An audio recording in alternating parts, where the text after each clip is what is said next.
Hello বন্ধুরা, অর্পিতাস কিচেনে তোমাদের সকলকে স্বাগত।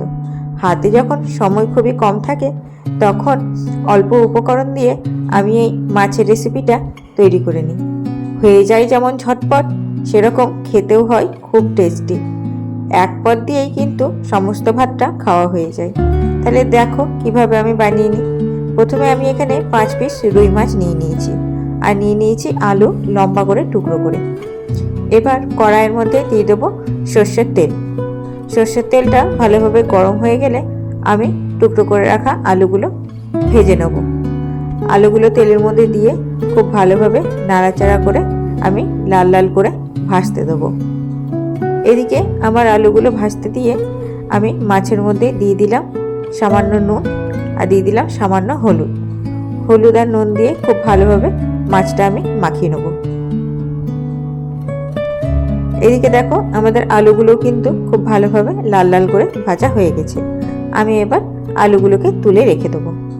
এবার ওই আলু ভাজা তেলের মধ্যেই দিয়ে দেবো মাছগুলো।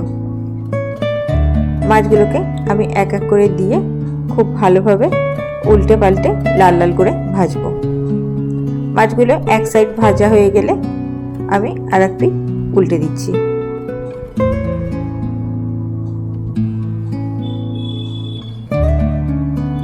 এরকমভাবে উল্টে পাল্টে খুব ভালো করে মাছগুলোকে লাল লাল করে ভেজে নেব।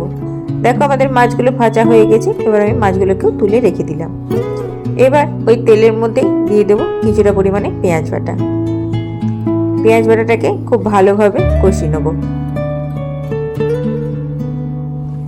পেঁয়াজ বাটাটা খুব ভালোভাবে কষানো হয়ে গেলে দিয়ে দেবো এখানে একটা বড় সাইজের টমেটো কুচি করে নিয়ে।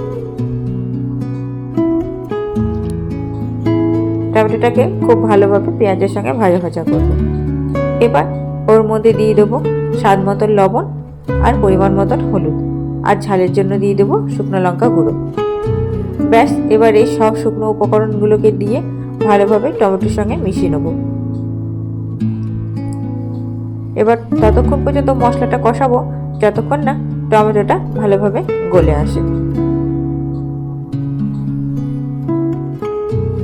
দেখো আমাদের টমেটোটা ভালোভাবে গলে গেছে। এবার দিয়ে দেবো ভেজে রাখা আলুগুলো।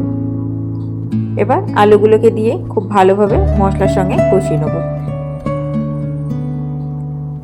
আলু আর মশলা খুব ভালোভাবে কষানো হয়ে গেছে। এবার এর মধ্যে দিয়ে দেবো পরিমাণ মতন জল, আলুটা সেদ্ধ হওয়ার জন্য। এবার জল দিয়ে খুব ভালোভাবে আলু আর মশলাটা জলের সঙ্গে মিশিয়ে দেবো। এবার ঢাকা দিয়ে আমি 5 মিনিটের জন্য রেখে দেবো।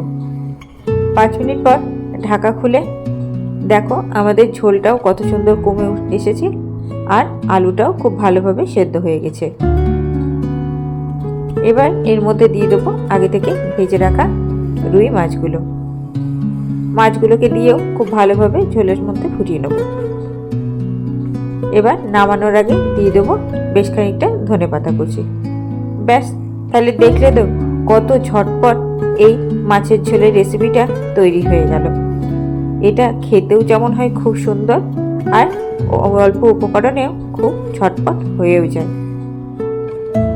তাহলে আমার এই রান্না যদি তোমাদের ভালো লেগে থাকে তাহলে প্লিজ চ্যানেলটাকে লাইক, শেয়ার আর সাবস্ক্রাইব করে আমার পাশে থেকো, আর কমেন্ট করে অবশ্যই জানিও আমার রান্নাগুলো তোমাদের কেমন লাগে। Thank you.